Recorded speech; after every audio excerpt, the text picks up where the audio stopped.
सुंदर वन में टूनी चिड़िया अपने पति भोलू कौवे के साथ रहा करती थी। उसकी एक प्यारी सी बेटी थी जिसका नाम टुनटुनी था। टुनटुनी पढ़ लिख कर अपने माँ बाप का नाम रोशन करना चाहती थी। एक दिन भोलू कौवा अपनी पत्नी टूनी से कहता है, टूनी, हमारी बिटिया पढ़ाई में बहुत ही होशियार है। देखना, एक दिन ये हम लोगों का नाम रोशन जरूर करेगी। आप ठीक कहते हैं जी। अपनी बिटिया दूसरे पक्षियों के बच्चों की तरह नहीं है। ये उनसे बहुत ही अलग है। दिन भर बस पढ़ती ही रहती है। हाँ टूनी, दूसरे पक्षियों के बच्चे दिन भर खेलते रहते हैं। उनका तो पढ़ने लिखने में बिल्कुल भी मन नहीं लगता। खैर छोड़ो, हमें दूसरों के बच्चों से क्या लेना देना। हमें तो अपनी बच्ची पर ध्यान देना है। हाँ जी, आप ठीक कहते हैं। हम लोग अपनी बच्ची पर बहुत अच्छी तरह से ध्यान देंगे।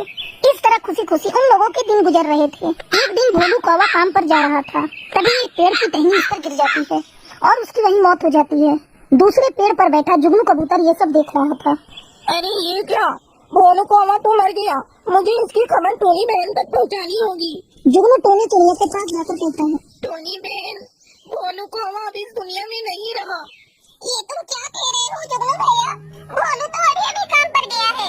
लगता है आज सुबह सुबह ही तुमने नशा कर लिया है, तभी तुम ऐसी अशुभ बातें बोल रहे हो। नहीं टोनी बहन, मैं तुमसे कोई झूठ नहीं बोल रहा हूँ। फिर जुगनू कौवा सारी बातें टोनी को विस्तार से बताता है। ये क्या हो गया भोलू? मैंने तो कभी सोचा भी नहीं था कि तुम इतनी जल्दी हम लोगों का साथ छोड़कर चले जाओगे। अब मैं अकेली अपनी बिटिया की देखभाल कैसे करूंगी? इस घर में तो दूसरा कोई कमाने वाला भी नहीं। इस तरह कुछ दिन निकल जाते हैं। टोनी चिड़िया बहुत ही उदास रहती थी। उसे कुछ समझ में नहीं आ रहा था कि अब वो कैसे घर चलाएगी। एक दिन टुनटुनी उससे कहती है, माँ, कई दिनों से स्कूल की फी नहीं भरी है। मैं पापा से कहने वाली थी, लेकिन मैं कह नहीं पाई। लगता है अब मुझे स्कूल छोड़ना पड़ेगा। बेटा, क्या बताऊं, घर में एक भी पैसा नहीं है, नहीं तो मैं तेरा स्कूल फी जमा कर देती। तेरे पापा को बहुत शौक था तुझे पढ़ाने का, लेकिन लगता है अब तुझे पढ़ाई छोड़नी पड़ेगी। दोनों माँ बेटी बातें कर रही थी, तभी बुलबुल चिड़िया आती है। भोलू कौवा के बारे में सुना, बहुत दुख हुआ। बहुत बड़ा पक्षी था, सबकी मदद करने को तैयार रहता था। क्या बताऊं बुलबुल बनी, जब से भोलू कौवा गया है, घर में अनाज का एक भी दाना नहीं है और बिटिया को पढ़ाने के लिए पैसा भी नहीं है। कुछ समझ में नहीं आ रहा है क्या करूं। घर चलाना बहुत कठिन हो रहा है। तब बुलबुल कहती है, टूनी, तू उदास मत हो। अगर तुम मेरी बात मानो तो तुम आइसक्रीम बनाकर बेचना शुरू करो। गर्मी का दिन है, तुम्हारा आइसक्रीम फटाफट बिक जाएगा। मैं तुम्हें कुछ रुपये उधार दे देती हूँ, जब तुम्हारे पास पैसे आ जाएंगे।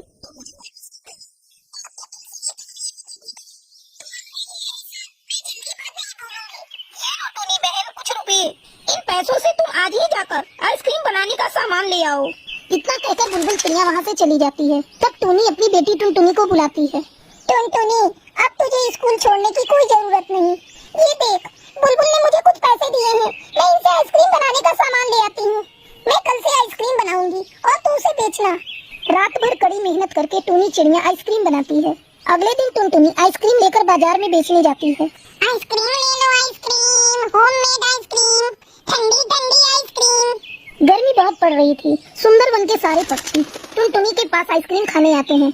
आइसक्रीम खाकर मुनमुन तोती कहती है, वाह माँ, ये आइसक्रीम तो बहुत ही स्वादिष्ट है। इससे पहले मैंने आज तक कभी इतनी स्वादिष्ट आइसक्रीम नहीं खाई। मुनमुन काकी, इसे मेरी माँ ने बड़े प्यार से बनाया है। टुनटुनी, हमें तुम ऐसी ही अच्छी आइसक्रीम खिलाना। शाम होते होते टुनटुनी की सारी आइसक्रीम बिक जाती है। टुनटुनी खुशी खुशी पैसे ले जाकर अपनी माँ को देती है। माँ, ये लो पैसे, सभी ने आपकी आइसक्रीम की तारीफ की। कल से तुम कुछ ज्यादा आइसक्रीम बनाना। धीरे धीरे पूरे सुंदर वन में टुनटुनी की आइसक्रीम की डिमांड बढ़ने लगती है। मंगलू कबूतर भी आइसक्रीम बेचा करता था। टुनटुनी की आइसक्रीम के चलते उसकी आइसक्रीम बिल्कुल भी नहीं बिक रही थी। एक दिन जब टुनटुनी अपनी आइसक्रीम बेचने जा रही थी, तभी रास्ते में मंगलू कबूतर उसे रोक कर कहता है, टुनटुनी चिड़िया, तू अपनी आइसक्रीम कहीं और जाकर बेच। तेरे कारण मेरा आइसक्रीम बिकना बंद हो गया है। अगर तूने मेरी बात नहीं मानी तो मैं तुम्हारे हाथ पैर तोड़ दूंगा। मंगलू कबूतर, इसमें मेरी क्या गलती है? तुम्हारी आइसक्रीम अच्छी नहीं होती, इसीलिए तुम्हारी कम बिक्री हो रही है। मैं तो आइसक्रीम यही बेचूंगी, तुम्हें जो करना है कर लो। टुनटुनी चिड़िया, तू देखने में छोटी है पर तेरी जुबान बहुत चल रही है। देख मैं तेरे साथ क्या करता हूँ। मंगलू कबूतर टुनटुनी को पीटने लगता है और उसके सारे आइसक्रीम फेंक देता है। टुनटुनी चिड़िया रोती हुई अपने घर पहुँचती है। क्या हुआ टुनटुनी बेटा, तू क्यों रो रही है?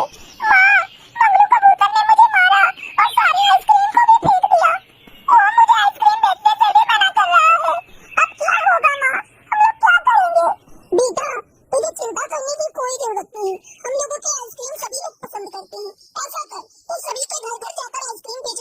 दे।